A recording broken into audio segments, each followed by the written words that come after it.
በምስራቅ ወለጋ ዞን ኪረሙ ወረዳ ትናንት ታጣቂዎች በፈጸሙት ጥቃት የሚሊሻ አባላትን ጨምሮ 15 ሰዎች መገደላቸውን የአካባቢው ነዋሪዎች ተናገሩ። በጥቃቱ ከባድ መሳሪያዎችም ጥቅም ላይ መዋላቸውንና ዝርፊያም መፈጸሙን አንድ ነዋሪ ለዶይቼ ቬለ ተናግረዋል። ጅቡቲ ህገወጥ የምትላቸው ስደተኞችን በቅርቡ ማባረር እንደምትጀምር አስታወቀች።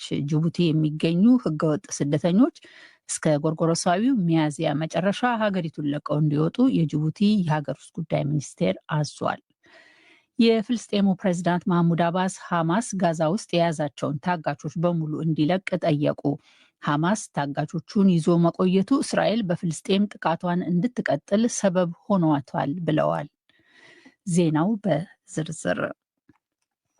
በምስራቅ ወለጋ ዞን ኪረሙ ወረዳ ትናንት ታጣቂዎች በፈጸሙት ጥቃት የሚሊሻ አባላትን ጨምሮ 15 ሰዎች መገደላቸውን የአካባቢው ነዋሪዎች ተናገሩ። በጥቃቱ ከሞቱት ውስጥ ሰላማዊ ሰዎችና ሚሊሻዎች እንደሚገኙበት፣ ከባድ መሳሪያዎችም ጥቅም ላይ መዋላቸውንና ዝርፊያ መፈጸሙን አንድ ነዋሪ ለዶይቼ ቬለ ተናግረዋል።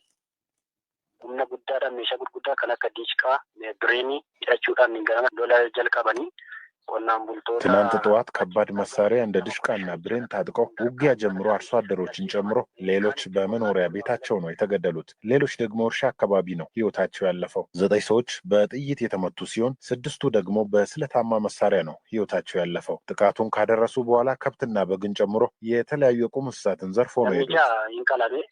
ነሚ ሰገሌሞ ራሳሳኒ ከኒያጄ ሰማኔቹዳ በወረዳው ጫቢ ተብሎ በሚጠራ ቦታ ስለደረሰው ስለዚሁ ጥቃት ዶይቼ ቬለ የጠየቃቸው የወረዳው ዋና አስተዳዳሪ አቶ ብርሃኑ ፈቃዱ ጥቃቱ መድረሱን አረጋግጠዋል። ጥቃት አድራሾቹም ጽንፈኛ ቡድን ሲሉ የጠሯቸው በአካባቢው ይንቀሳቀሳሉ ያሏቸው ኃይሎች ናቸው ብለዋል። ጋንዳ በዴሳ ዮኪ ጫቢ ከንጀረምቱ ስንታለይ ሚሊሾታ ኬኛ ወመተና ጋረት ትናንት ጠዋት ለ1 ሰዓት ተኩል ገደማ ጮቢ ወይም በዴሳ በሚባል ቦታ ታጣቂዎቹ ተኩስ ከፍቶ የ12 ሰዎች ህይወት ሲያልፍ 3 ሰዎች ደግሞ ቆስለዋል። እነዚህ ኃይሎች በተደጋጋሚ ጥቃት የሚያደርሱና ዘረፋ እየፈጸሙ የሚገኙ ኃይሎች ናቸው። የአሶሳ ወኪላችን ነጋሳ ደሳለኝ የላከልን ጥቃቱን የተመለከተው ዝርዝር ዘገባ በዜና መጽሔት ዝግጅታችን ይቀርባል። በደቡብ ምዕራብ ኢትዮጵያ ክልል ምዕራብ ኦሞ ዞን 69 ሰዎች በአባ ሰንጋ በሽታ ተይዘው ወደ ሕክምና ተቋም መግባታቸውን የዞኑ ጤና መምሪያ አስታወቀ። መምሪያው እንዳለው ሰዎቹ የአባ ሰንጋ በሽታ በተቀሰቀሰበት ሱሪ ወረዳ ኮካ ቀበሌ ውስጥ ትናንት ማክሰኞ ነው የታመሙት። ለህመም ሊዳረጉ የቻሉት በበሽታው የተጠቁ እንስሳትን በመብላታቸው ወይም ከእንስሳቱ ጋር ንክኪ በማድረጋቸው ሊሆን እንደሚችል የምዕራብ ኦሞ ዞን ጤና መምሪያ ኃላፊ አቶ ሺማጂ ጉሪጭማ ተናግረዋል። በአሁኑ ጊዜ ታማሚዎች እየታከሙ መሆናቸውን ኃላፊው ለዶይቼ ቬለ ተናግረዋል። ከአንትራክስ ጋር ተያይዞ ያለው ጉዳይ ያው ወደ 69 ያህል ሰዎች በተለያዩ አካላት ላይ ጉዳት የብጠት የደረሰውን ኩታነስ አንትራክስ የሚባል ነው። ያው ሰውነት ላይ ያብጣል። ሰው ከመሞቱ በፊት ሰውነት ላይ የማባበጥና ያው ሕክምና ካላገኘ የመሞት እድሉ ይሰፋልና አሁን ላይ ሕክምና አግኝቷቸው በጥሩ ጤንነት ላይ ናቸው አሁን ያለው። በአሁኑ ወቅት በወረዳው ከ3000 በላይ ሰዎችን ለማከም የሚያስችሉ የእንክብልና የመርፌ መድኃኒቶች ወደ ስፍራው መላካቸውን ኃላፊው ተናግረዋል። በአሁኑ ጊዜ ህብረተሰቡ ጥንቃቄ እንዲያደርግ በመሰጠት ላይ ካለው የግንዛቤ ማስጨበጫ ጎን ለጎን በቀበሌው የስጋ ግብይት በጊዜያዊነት መታገዱን ገልጸዋል። በሽታው ወደ አጎራባች ወረዳዎችና ክልሎች እንዳይዛመት ጥረት በመደረግ ላይ እንደሚገኝ የተናገሩት ኃላፊው እስካሁን ለ3625 የቀንድ ከብቶችና ለ150 ፍየሎች ክትባት መሰጠቱን ማስረዳታቸውን ሸዋንግዛው ወጋየው ከሐዋሳ ዘግቧል።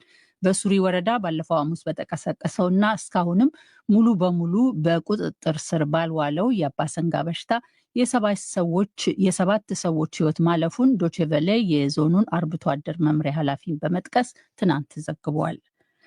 ጅቡቲ ህገወጥ የምትላቸው ስደተኞችን በቅርቡ ማባረር እንደምትጀምር አስታወቀች። የጅቡቲ ፕሬዝዳንት ኢስማኤል ኦማር ጉሌ አማካሪን ጠቅሶ የፈረንሳይ ዜና አገልግሎት እንደዘገበው ጅቡቲ የሚገኙ ህገወጥ ስደተኞች በጎርጎሮሳዊ ሚያዝያ መጨረሻ ማለትም በአንድ ሳምንት ውስጥ ሀገሪቱን ለቀው እንዲወጡ የሀገሪቱ የሀገር ውስጥ ጉዳይ ሚኒስቴር አዟል። ውሳኔውም በዋነኛነት የጸጥታና የጤና ስጋቶችን መነሻ ያደረገ መሆኑንም ተናግረዋል። አማካሪው በጅቡቲ ምን ያህል ህገወጥ ስደተኞች እንዳሉ ግን አልተናገሩም። ጅቡቲ ለበርካታ የኢትዮጵያ፣ የሶማሊያና የኤርትራ ስደተኞች ወደ ሀብታሞቹ የመካከለኛው ምስራቅ ሀገራት መሸጋገሪያ ናት። የተባበሩት መንግስታት ድርጅት እንዳስታወቀው በጎርጎሮሳዊ 2024 ዓ.ም ብቻ በጅቡቲ አድርገው ወደ ሌሎች ሀገራት ለመሻገር የሞከሩ ቢያንስ የ558 ስደተኞች ህይወት አልፏል። ይህ ዶይቼ ቬለ DW ነው። የፍልስጤም ፕሬዝዳንት ማህሙድ አባስ ሐማስ ጋዛ ውስጥ የያዛቸውን ታጋቾች በሙሉ እንዲለቅ ጠየቁ። ሐማስ ታጋቾቹን ይዞ መቆየቱ እስራኤል በፍልስጤም ጥቃቷን እንድትቀጥል ሰበብ ሆኗታል ብለዋል። አባስ ጥያቄውን ባቀረቡበት በዛሬው ዕለት እስራኤል በጋዛ ሰርጥ ባካሄደችው የአየር ጥቃት ቢያንስ 18 ሰዎች ተገድለዋል። አባስ ዛሬ በፍልስጤም አስተዳደር መቀመጫ ራማላ ውስጥ በተካሄደው ውይይት ላይ ዋጋ ከሚከፍሉት መካከል አንዱ እኔ ነኝ፣ ህዝባችንም ዋጋ እየከፈለ ነው ሲሉ ከተናገሩ በኋላ ሰዎቹን አስረክቡ ብለዋል። እስራኤል በጋዛ ጥቃት ማካሄዷን የቀጠለችው ከሐማስ ጋር የደረሰችበትን የተኩስ አቁም ስምምነት ከ5 ሳምንት በፊት ካፈረሰች በኋላ ነው። በተኩስ አቁም ወቅት ከጋዛ 33 ታጋቾች ሲለቀቁ ከእስራኤል ወህኒ ቤቶች ደግሞ 1800 ፍልስጤማውያን ተፈተው ነበረ። አባስና የፍልስጤም አስተዳደር ብዙውን ጊዜ ሐማስ የፍልስጤማውያንን አንድነት ዝቅ አድርጎ ይመለከታል ሲሉ ይከሳሉ። ሐማስ በበኩሉ አባስንና አስተዳደራቸውን ከእስራኤል ጋርና በዌስት ባንክ በሚካሄደው አፈና በመተባበር ይተቻቸዋል። የየመን ሁቲዎች ዛሬ ማለዳ ወደ ሰሜን እስራኤል የሚሳይል ጥቃት መሰንዘራቸውን አስታወቁ። የእስራኤል ጦር በበኩሉ ወደ እስራኤል የተወነጨፈው ሚሳይል በተሳካ ሁኔታ እንዲከሽፍ ተደርጓል ብሏል። በሌላ በኩል ሁቲዎች የአሜሪካንን ድሮን መትተው መጣላቸውንም ተናግረዋል። የሁቲዎች ቃል አቀባይ ብርጋዴር ጀነራል ያህያ ሳሪ አማጽያኑ ሀጂ በተባለ ግዛት ላይ ይበር የነበረ MQ-9 ሪፐር የተባለ ድሮን መተው ጥለዋል ሲሉ ትናንት ማምሻውን ተናግረዋል። ቃል አቀባዩ አማጽያኑ ድሮኑን መተው የጣሉት በሀገር ውስጥ በተሰራ ሚሳይል ነው ብለዋል። የአሜሪካን ጦር ኃይል የድሮኑን መመታት እንደሚያውቅ አስታውቆ ተጨማሪ ማብራሪያ ከመስጠት ግን ተቆጥቧል። ሁቲዎች በየመን ጦርነት በተካሄደባቸው ባለፉት 10 ዓመታት 26 MQ-9 ድሮኖችን አውድመናል ይላሉ። ይህ በእንዲህ እንዳለ ዛሬ ማለዳ አሜሪካን ሁቲዎች ላይ ያነጣጠረ የአየር ጥቃት ማካሄድ መቀጠሏ ተዘግቧል። ይህም ከመጋቢት መጀመሪያ አንስቶ አሜሪካን በሁቲዎች ላይ የከፈተችው የአየር ጥቃት ዘመቻ አካል መሆኑም ተነግሯል። ሁቲዎች በሆዴይዳ በማሪብና ሳዕዳ የአየር ድብደባዎች ማካሄዳቸውን አረጋግጠዋል። በርካታ የሮማ ካቶሊካዊት ቤተ ክርስቲያን ምዕመናን በቅዱስ ጴጥሮስ ባሲሊካ በመገኘት በቤተ ክርስቲያኗ ርዕሰ ሊቃነ ጳጳሳት ፍራንሲስ ሞት የተሰማቸውን ሐዘን ሲገልጹና አስከሬናቸውን ሲሰናበቱ ውለው አምሽተዋል። በ88 ዓመታቸው ሰኞ ጠዋት ከዚህ ዓለም በሞት የተለዩት የርዕሰ ሊቃነ ጳጳሳት ፍራንሲስ አስክሬን ይኖሩበት ከነበረውና ካረፉበት ካዛ ሳንታ ማርታ በተባለው የእንግዳ ማረፊያ ከሚገኝ ጸሎት ቤት ወደ ቅዱስ ጴጥሮስ ባሲሊካ የተወሰደው ዛሬ ጠዋት ነበረ። ካዛ ሳንታ ማርታ ከቫቲካኑ ከቅዱስ ጴጥሮስ ባሲሊካ አጠገብ የሚገኝ ሕንፃ ነው። ስነስርዓቱን የመሩትም አዲስ የቤተ ክርስቲያኗ ርዕሰ ሊቃነ ጳጳሳት እስኪመረጥ ድረስ በጊዜያዊነት ቫቲካንን የሚመሩት ካርዲናል ኬቪን ፋሬል ነበሩ። ቀድሞ በወጣው መርሃ ግብር መሰረት የፍራንሲስ አስከሬን ለሕዝብ የሚታይበት የቅዱስ ጴጥሮስ ባሲሊካ ዛሬና ነገ እስከ እኩለ ሌሊት፣ አርብ ደግሞ እስከ ምሽቱ 1 ሰዓት ድረስ ለምዕመናን ክፍት ሆኖ ይቆያል ተብሎ ነበረ።